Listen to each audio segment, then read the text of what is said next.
अमाल बाप 7। फिर सरदार काहिन ने कहा, क्या ये बातें इसी तरह पर हैं? उसने कहा, ऐ भाइयों और बुजुर्गों सुनो, खुदाए जुलजलाल हमारे बाप अब्राहम पर उस वक्त जाहिर हुआ जब वो हारान में बसने से पेशतर मसोपोटामिया में था, और उससे कहा कि अपने मुल्क और अपने कुंबे से निकलकर उस मुल्क में चला जा जिसे मैं तुझे दिखाऊंगा। इस पर वो कस्तियों के मुल्क से निकलकर हारान में जा बसा, और वहाँ से उसके बाप के मरने के बाद खुदा ने उसको इस मुल्क में लाकर बसा दिया जिसमें तुम अब बसते हो, और उसको कुछ मिरास बल्कि कदम रखने की भी उसमें जगह ना दी, मगर वादा किया कि मैं ये ज़मीन तेरे और तेरे बाद तेरी नस्ल के कब्ज़ा में कर दूंगा। हालांकि उसके औलाद ना थी, और खुदा ने ये फरमाया कि तेरी नस्ल गैर मुल्क में परदेसी होगी, वो उनको गुलामी में रखेंगे और 400 बरस तक उनसे बदसलूकी करेंगे। फिर खुदा ने कहा कि जिस कौम की वो गुलामी में रहेंगे उसको मैं सज़ा दूंगा, और उसके बाद वो निकलकर इसी जगह मेरी इबादत करेंगे। और उसने उससे खतना का अहद बांधा, और इसी हालत में अब्राहम से इसहाक पैदा हुआ।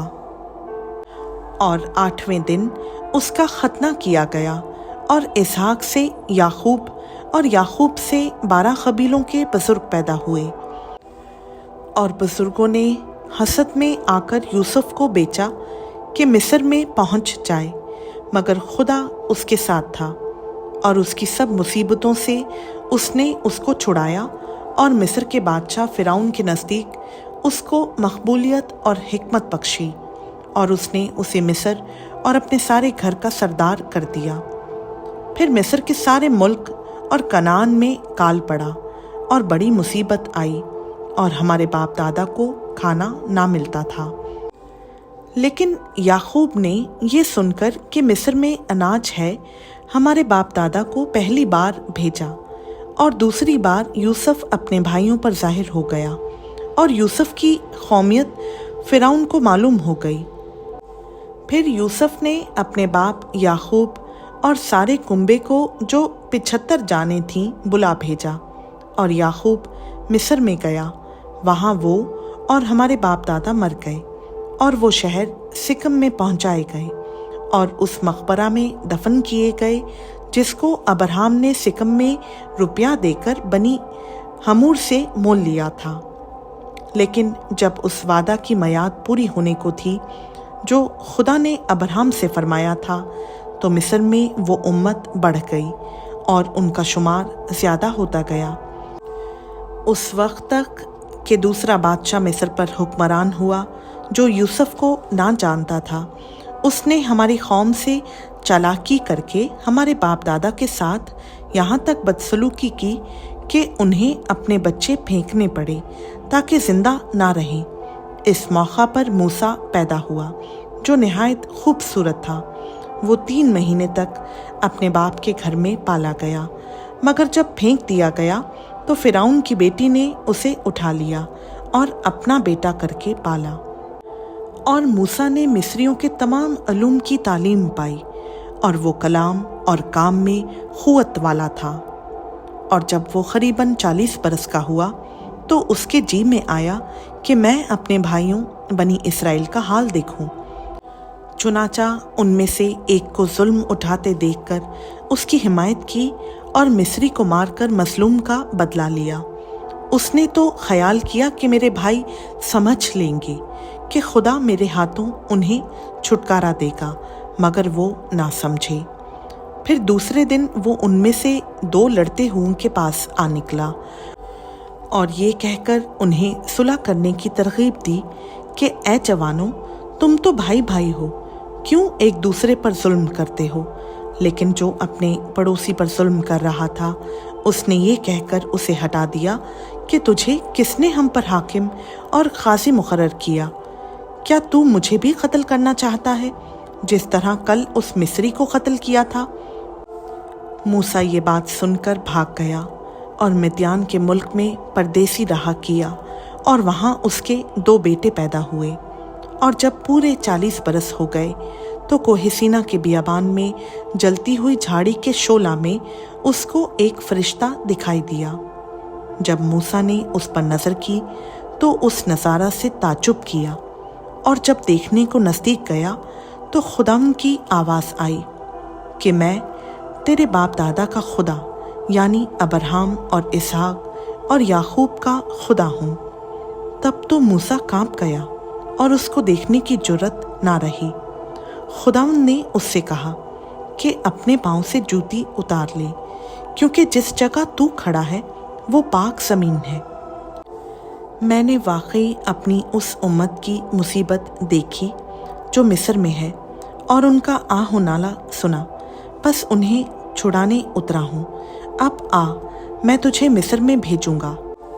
جس موسیٰ کا انہوں نے یہ کہہ کر انکار کیا تھا کہ تجھے کس نے حاکم اور قاضی مقرر کیا، اسی کو خدا نے حاکم اور چھڑانے والا ٹھہرا کر اس فرشتہ کے ذریعہ سے بھیجا جو اسے جھاڑی میں نظر آیا تھا۔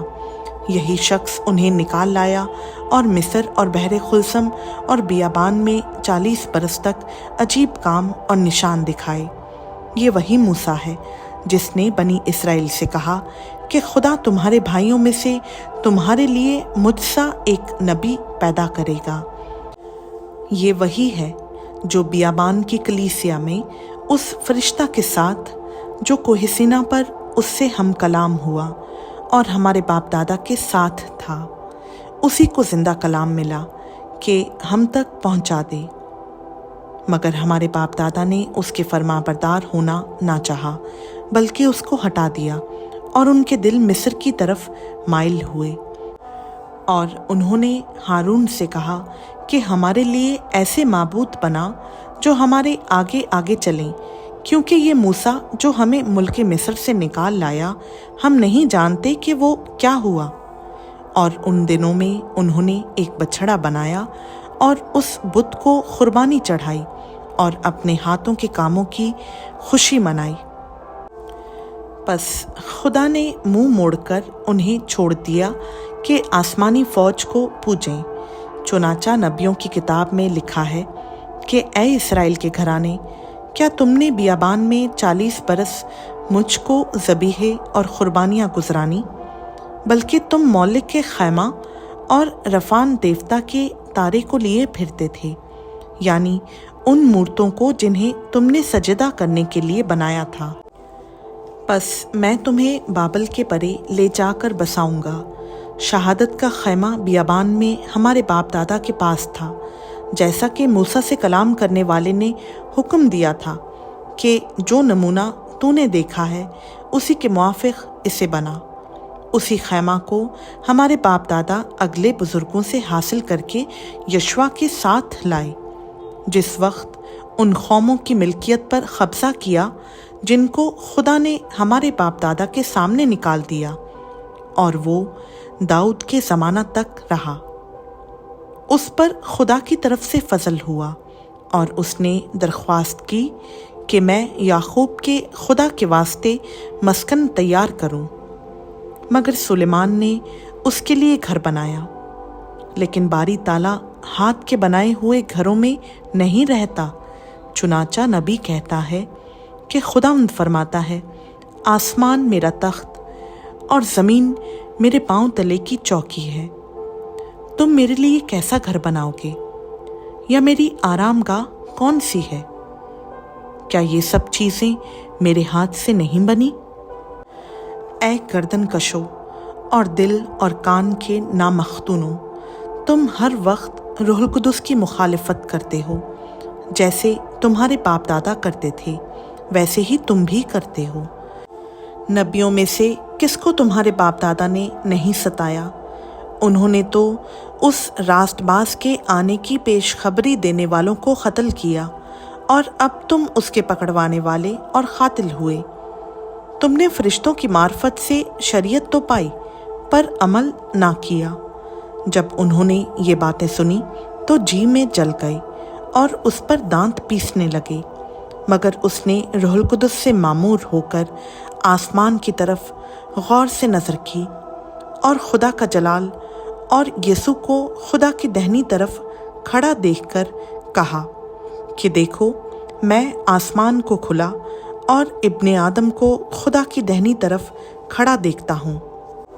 मगर उन्होंने बड़े ज़ोर से चिल्लाकर अपने कान बंद कर लिए और एक दिल होकर उस पर झपटे और शहर से बाहर निकालकर उसको संसार करने लगे।